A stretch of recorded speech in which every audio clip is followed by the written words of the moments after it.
mwiriwe canke mwaramutse umwe wese bivanye n'ahatumbereye. Ndabahaye ikaze mu kiganiro c'uno munsi. Kuri uno munsi tugiye kuganira ku bintu bitatu. Ibintu bitatu wogerageza ukirinda gukora. Uramutse ubikoze naho vyokwicira kazoza. Wosanga vyarakubuje abagenzi, wosanga bikubonekesha nabi aho ubaye canke aho ukorera.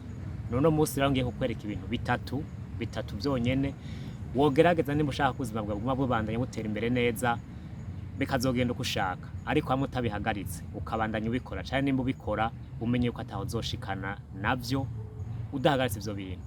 Karibu cane.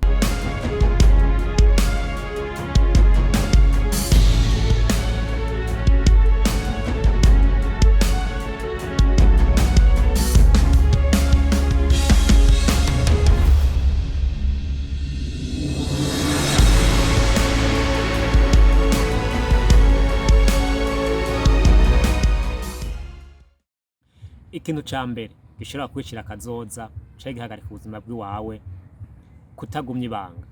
Hari umuntu usanga iyo mwaganiriye ikintu, iyo mwayaze neza, iyo mwayaze ikintu co kubika, iyo mwayaze ikintu udashaka yuko kimenyekana, ubwo nyene mukivana uwo muntu akaba yagikwiragije hose, ngo murazi ngo naka, ngo murazi ngo Damiano, ngo murazi ngo Pascalina, ngo murazi ngo nde, ngo yambwiye ngo kunuku.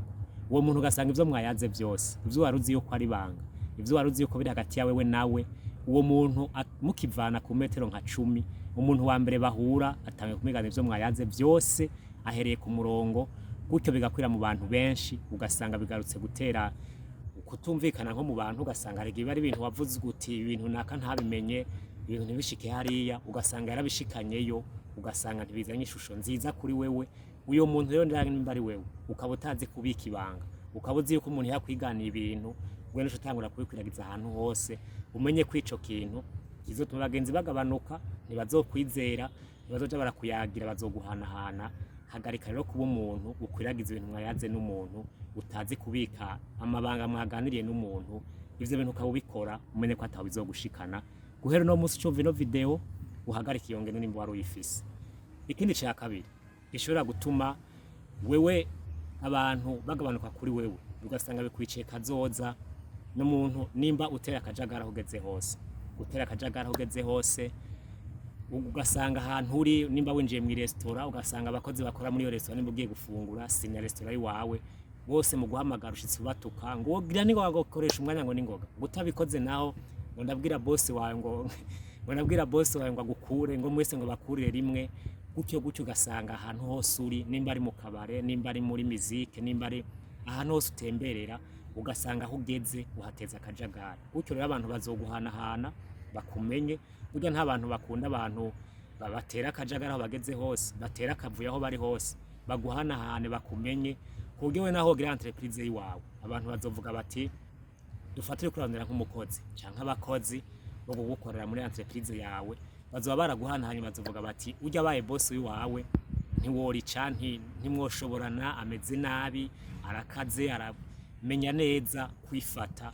Naho wovuga uti ivyo natumye nimba ari muri restaurant canke nimba ari mu kabare, hari abantu je mpurabona mu kabare canke basanga ni muri restaurant canke hariho hose, kuko umuntu agendera abantu bari, ugasanga uwo muntu ahantu ageze nta muntu ashobora kuhaba. Gerageza rero umuntu ahantu ageze hashobora kurangwa n'umutekano, naho usanga ibintu bitameze neza uko wabishaka, gerageza upasiante, wifate, naho wowe utahashimye kuhaguma have mugabo ntusige werekanye ishusho yiwawe, usiga abantu babonye ukomeze kose. Gerageza ubu umuntu adateza akajagara ahantu hose ageze, gerageza ubu umunyamahoro. Ico ni ca kabiri. Ica gatatu cyoshobora gutuma wewe ubuzima bwawe buja burazamo agatosi, ugasanga abantu baraguhanahanye, ugasanga we bikugora gutunganya imigambi yawe. Ica kabiri naca atateka kiguha, nimba usanzwe ugikora guhera no munsi ubihagarike. Gutera akajagari aho ugeze hose, gutera akajagari aho ukorera, gutera akajagari aho uteramira, aho ubaye, ivyo bintu ntateka bitanga. Hari umuntu usanga nimba ari mu boss nk'akarorero, ugasanga afise entreprise yiwe, ugasanga mu bakozi biwe yarahateye ubwoba, muri entreprise yiwe nta muntu yoshikiza n'iciyumviro, uyo muntu no kuvuga ni nguvu, ni iki, ni gutukana. Wewe umenye neza yuko kenshi na kenshi abakozi baraguhanahana. Aha ndiko mvuga akaroro nimba uri umubosi, nimba ejo ukeneye gushinga indi entreprise, umenye yuko hari igihe rimwe abakozi bihogora kuronka bakavuga bati urya muntu kumukorera ni nko kwiheba, kumukorera ni nko kubura yuja. Umenye yuko nimba hari ivyumviro nk'ivyo abantu bafise kuri wewe, nimba hari amajambo bakuvuga ko, uzomenye neza yuko ico kintu atateka kiguha. Ikindi ca kabiri nakaroro kuri ico nyene ngomba gutanga ko umuntu usanga ashobora kugera ahantu amahoro ubwo nyene akabararangiye kandi hari hasanzwe hari umutekano. Ugasanga ubu nk'akaroro wewe uraheje nk'amashure baguhaye akazi muri entreprise kanaka, usanze y'abakozi usumvye na nivo washaka, bafise amashuri make kuri wewe, nimba bafise licence nawe bafise master cyangwa doctora, muga muri rusange nshaka kuvuga yuko urabasumvya nivo y'amashuri. Ukihagera ugashika ibintu byose bakora, ugashika uvuga uti ntibabikora gutya, ubwo nyene niho ugishikaye, nta n'umwaka uramarayo, nta n'amezi angahe, niho ukihagera. Hakwigira kuri abo nyene urashira gusanga batabikora neza, ariko umenye neza yuko kenshi bafise experience, baba bari kuri tere, we naho hari gusanga kenshi bari theory, naho bari bwabikore. Gerageza abo hasanze ubigireko. Ubu umuntu uzoje uraserura bukebuke uko umeze, uje uraserura bukebuke ivyo ushoboye, ariko ntushi kuvuga ngo yaye ngo ibi byose ngo nimufute ariho ukihagera, kuko vyotuma iyo entreprise yose abakozi barimwe bakwankira rimwe, ukazosanga we ni usiye utagira amahoro muri iyo entreprise, ariko abandi bose bahuza bagaserura gutuma urutoke ngo hengu ujyaraje wowe icuvuze ntibumvirize canke bakabifata nk'uko umenga naho uvuze vyiza, bakaba baramaze kuvuga bati uyu muntu n'umuntu mubi. No kuvuga iyo entreprise iyo societe uzoyikoramwe atamahoro ufise kandi ari wabiteje. Akaroro ka gatatu nshaka gutaka kuri ico nyene, urashira kubura umuntu uja muri alimentation kanaka kubagurira ibintu mu kabare kanaka, muri restaurant kanaka, ugasanga iyo hageze abakozi uhasanze no kubatuka gusa, ukabatuka ibitandukanye, ukabakankamira, nzobwira boss abirukane mwese ntaco mumaze, ibintu nk'ivyo.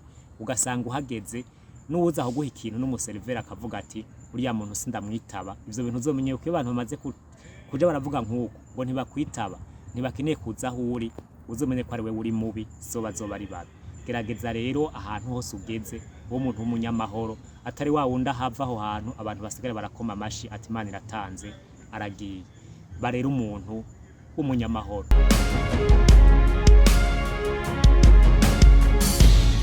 Ica gatatu naca atateka kiguha, haba aho ukorera canke aho uba, aho ugendera canke aho wiga nimba uri umunyeshure, kuvugira hejuru. Burya umuntu avugira hejuru abateye amakenga, kandi umuntu avugira hejuru n'abantu bakuzosanga bamukunda. Kuko hari umuntu dufata akarorero, mwashwanye n'umuntu, mushwanye hagutora kumuhamagara muganire neza mutuje, muyage icabitumye, murabe n'ukuntu mutora inyishu kuri ico kibazo.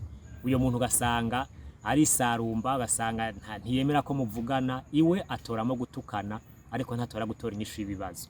Wewe rero ukabuzi yuko uvugira hejuru, ukabuzi yuko uhitamo gutukana hagutora inyishu y'ibibazo, wewe uzomenye neza ko ico kintu atateka kizoguha. Ukabuzi yuko iyo uri kuyaga n'umuntu uvugira ku metero 5, kubwe n'abantu bari ku metero zingahe baca bumvye muri ko muravugana, si abantu bose bazemera ikiyago ciwawe. Burya abantu benshi barakunda umuntu baganira neza, nimba muri mu kabare, nimba muri ahantu hariho hose, nimba muri mu kazi, abantu barakunda umuntu baganira neza, mukumvikana, mugaheza bigenze neza. Muga abantu n'uburyo ntibakunda umuntu agenda arasemerera avugira hejuru. Muganira ivyo muri ko muraganira, abari hari abicaye hari abatari ko banabumviriza bagaca banavyumva batari banabikeneye. Gerageza umuntu avuga bukebuke, na cyane cyane iyo mwageranye ingorane n'umuntu, gerageza umuntu ushobora kuvuga uti ngo tuganire dutore inyishu, bino bintu bigende neza. Ico gihe uzobikoze neza, ariko ntuhitemo kwisarumba ubivugira hejuru ibintu nk'ivyo.